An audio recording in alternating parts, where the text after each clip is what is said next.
Welcome to alpha classroom. இன்னைக்கு நம்ம class ரூம்ல பாடம் 16 திருக்குறள் கதைகள் நம்ம வாசிக்க போறோம். திருக்குறள் இதை எழுதியவர் யார்? திருவள்ளுவர்.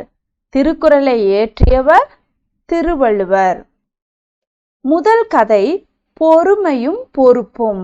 பொறுமை அப்படின்னா பேஷன்ஸா இருக்குது, பொறுப்புனா ரெஸ்பான்சிபிலிட்டி. ஸோ பொறுமையும் பொறுப்பும். இதை குறித்து என்ன திருக்குறள் சொல்லியிருக்காங்க? ஃபர்ஸ்ட் திருக்குறளை படிச்சிடலாமா? திருக்குறளை பாருங்க. நிறையுடைமை நீங்காமை வேண்டின் பொறையுடைமை போற்றி ஒழுகப்படும். மீண்டும் வாசிக்கிறேன்.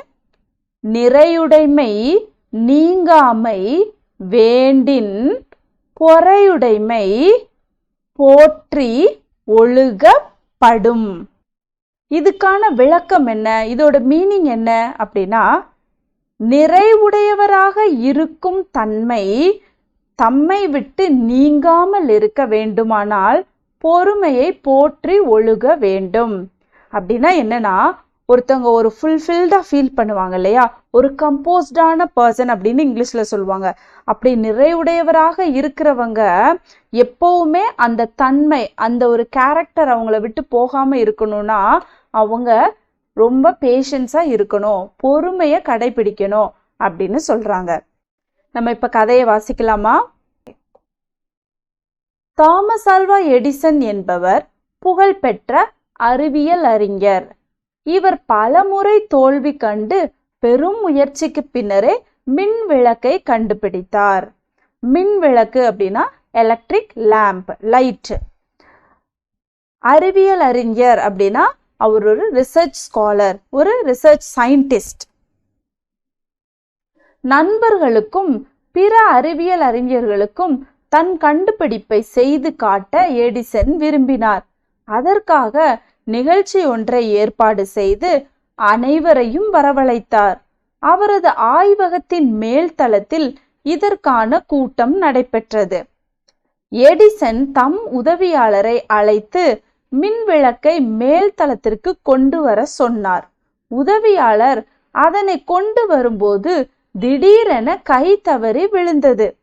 ஆயினும் சற்றும் மனம் கலங்காத எடிசன் உடனே மற்றொரு மின் விளக்கை உருவாக்கினார். அதனை மீண்டும் அதே உதவியாளரிடமே கொடுத்து மேலே எடுத்து வர செய்தார்.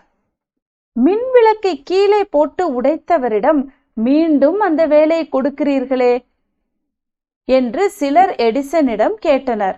அதற்கு எடிசன், உடைந்த பொருளை மீண்டும் உருவாக்க என்னால் முடிந்தது. ஆனால் உதவியாளரின் மனதை காயப்படுத்திவிட்டால் அதை என்னால் சரி செய்து கொடுத்து விட முடியுமா? அது மட்டுமன்று, மீண்டும் அதே பணியை அவரிடமே கொடுக்கும்போது தமது பொறுப்பை உணர்ந்து கவனமுடன் பணிபுரிவார். அதனால்தான் அப்படி செய்தேன் என்றார். எடிசனுக்கு வெற்றியை பெற்று தந்த பொறுமை குணத்தை அப்போதுதான் மற்றவர்கள் முழுமையாக உணர்ந்து கொண்டனர்.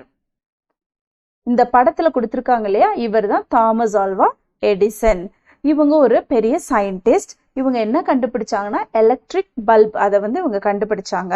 ரொம்ப நாளுக்கு அப்புறம் நிறைய ரிசர்ச் செஞ்சு கஷ்டப்பட்டு ஒரு பல்பை கண்டுபிடிச்சு இதை எல்லாருக்கும் காமிக்கலாம் அப்படின்னு சொல்லி நிறைய பேரை வீட்டுக்கு கூப்பிட்டுருக்காங்க சயின்டிஸ்ட் எல்லாம். ஸோ அவங்களுக்கு காட்டலாம் அப்படின்னு சொல்லிட்டு தன்னோட உதவியாளர்னா அவங்களோட சர்வெண்ட், இல்லை அவங்களுக்கு ஒரு ஹெல்ப் பண்ணுறவங்க, ஹெல்ப்பர். ஸோ அவங்களோட அசிஸ்டண்ட்டை கூப்பிட்டு இந்த பல்பெல்லாம் நீங்கள் எடுத்துட்டு வாங்க, நம்ம இன்னைக்கு போட்டு காமிக்கலாம் அப்படின்னு சொல்லும்போது அந்த அசிஸ்டண்ட் அது எல்லாத்தையும் எடுத்துட்டு வரும்போது அந்த பல்பு கீழே விழுந்து உடஞ்சிருச்சு. ஸோ ஆனால் எடிசன் கொஞ்சம் கூட கோவப்படவே இல்லை. எவ்வளவோ நாளுக்கு அப்புறம் கஷ்டப்பட்டு ரிசர்ச் பண்ணி அந்த பல்பை கண்டுபிடிச்சிருக்காங்க. அப்போ அந்த பல்பு கீழே விழுந்துருச்சே, உடஞ்சிருச்சு அப்படின்னு அவர் என்ன செய்யல, சற்றும் முகம் காட்டாமல் மீண்டும் ஒரு பல்பை உருவாக்கிட்டாராம். மறுபடியும் அதை அதே உதவியாளர்கிட்டயே கொடுத்து மேலே கொண்டு வர சொன்னாராம். ஸோ எல்லாரும் கேட்டாங்களாம், தடவை அவரே கீழே போட்டாரு, மறுபடியும் எதுக்காக அவர்கிட்டயே கொடுத்து கொண்டு வர சொல்றீங்க அப்படின்னு. அப்பதான் எடிசன் சொன்னாராம், ஒரு பொருள் உடைஞ்சிருச்சு அப்படின்னா அந்த பொருளை நம்மளால மீண்டும் உருவாக்க முடியும்.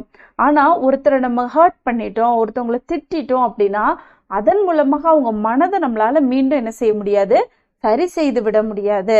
அதனாலதான் அவங்க கையிலேயே நான் மீண்டும் கொடுத்து கொண்டு வரும் பொழுது அவங்களும் அவங்களோட ரெஸ்பான்சிபிலிட்டியை புரிஞ்சு அந்த வேலையை கரெக்டா செய்வாங்க அப்படின்னு சொன்னாராம். ஸோ நம்ம கூட லைஃப்ல வெற்றி பெறணும், சக்சஸ் ஆகணும்னா நமக்கு இந்த பேஷன்ஸ் ரொம்ப தேவை. எதுக்கு எடுத்தாலும் சில நேரம் நம்ம டக்கு டக்குன்னு கோவப்பட்டுருவோம் இல்லையா? அந்த கோவத்தெல்லாம் நீங்க இந்த சிறு வயதுல இருந்தே தூக்கி போட்டுட்டு கொஞ்சம் பொறுமையை நம்ம என்ன செய்யணும், இப்ப இருந்தே பிராக்டிஸ் பண்ணணும். அதை தான் இந்த குறள்ல சொல்றாங்க, நிறையுடைமை நீங்காமை வேண்டின் பொறையுடைமை போற்றி ஒழுகப்படும்.